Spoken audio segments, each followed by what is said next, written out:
punya pengalaman yang luar biasa, nggak akan pernah saya lupakan. Pertama kali saya menginap di rumahnya guru honorer. Jadi saya nginep di rumahnya Pak Soekardi, guru honorer yang baru saja mengikuti tes seleksi P3K. Luar biasa, saya jadi saya ngekos di rumahnya Pak Soekardi. Pada malam itu berbincang-bincang mengenai tes seleksi P3K. Kita berbincang-bincang mengenai tantangan. Beliau udah 25 tahun menjadi guru honorer dan baru sekali ini bisa masuk mengambil tes P3K, dan katanya, kata Pak Soekardi, menurut hasil tesnya beliau lolos passing grade-nya, passing grade di bidang teknisnya.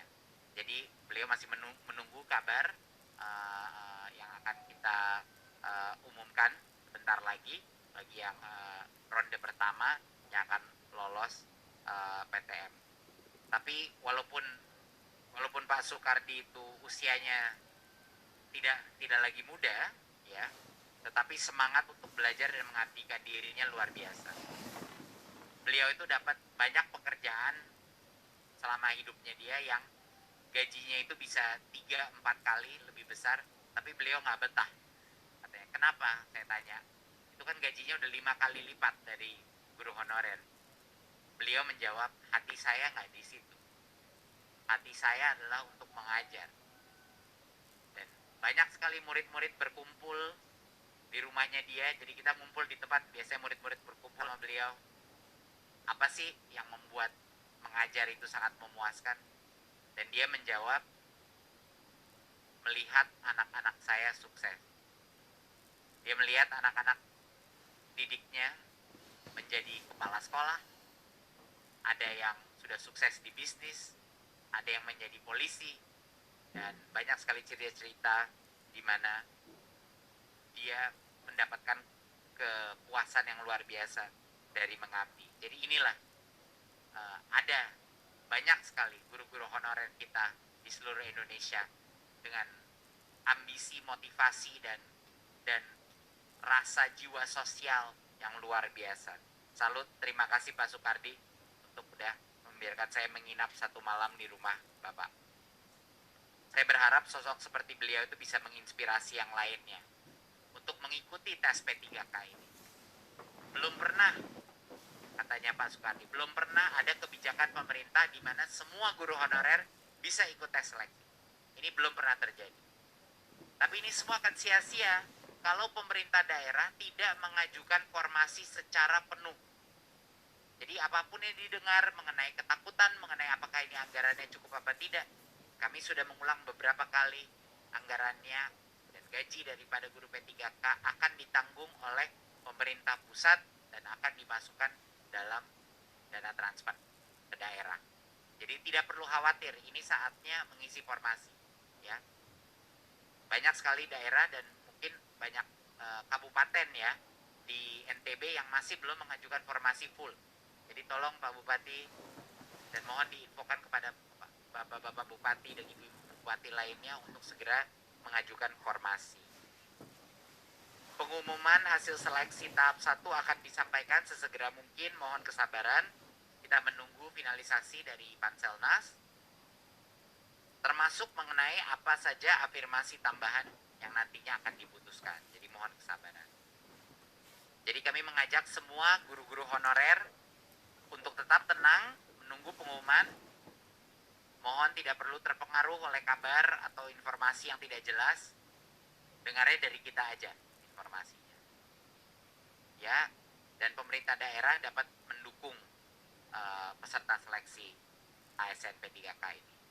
Sekali lagi tidak perlu khawatir dengan anggaran, telah kami siapkan target pemerintah untuk merekrut guru ASN baru untuk mengisi formasi kosong dan menggantikan yang akan pensiun, ya. Banyak Pemda tidak percaya karena belum pernah ada kebijakan seperti ini. Jadi saya memang benar nih, gitu salah jawabannya. Iya benar. Akhirnya kita akan memberikan kesempatan untuk semua guru honorer yang layak untuk menjadi P3K. Kesempatan ya, bukan semuanya dijadikan P3K, tapi semuanya punya kesempatan, bukan hanya satu kesempatan, 3 kesempatan. Dia bisa mengambil ulang tes itu 3 kali. Kalau gagal pertama kali, bisa nyoba kedua kali, bisa nyoba ketiga kali.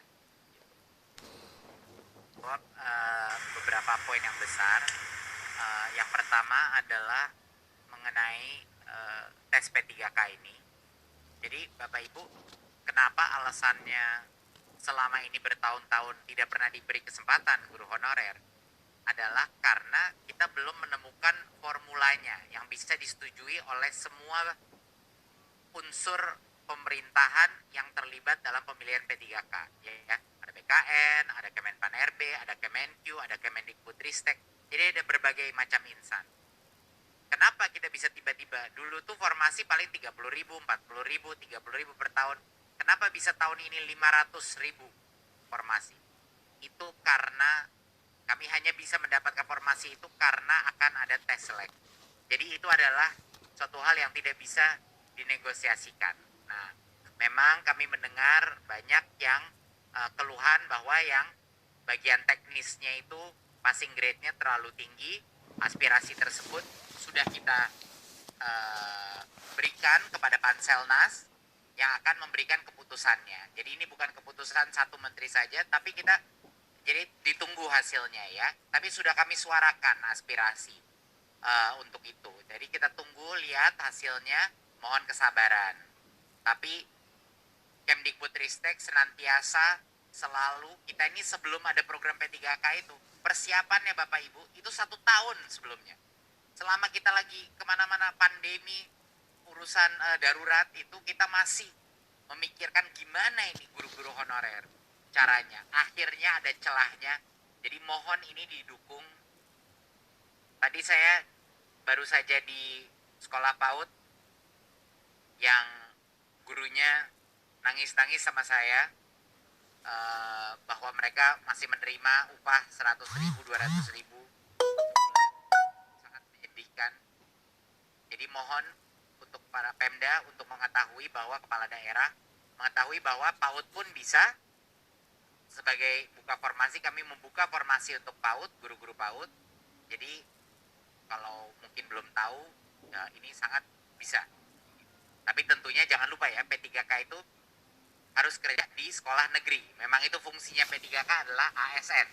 ASN itu nggak boleh kerja di sekolah non negeri. Jadinya saya memang kriteria untuk menjadi P3K Bu saat ini adalah dia bisa menjadi guru. Dan sesuai regulasi dan undang-undang, guru itu kan memang seharusnya S1.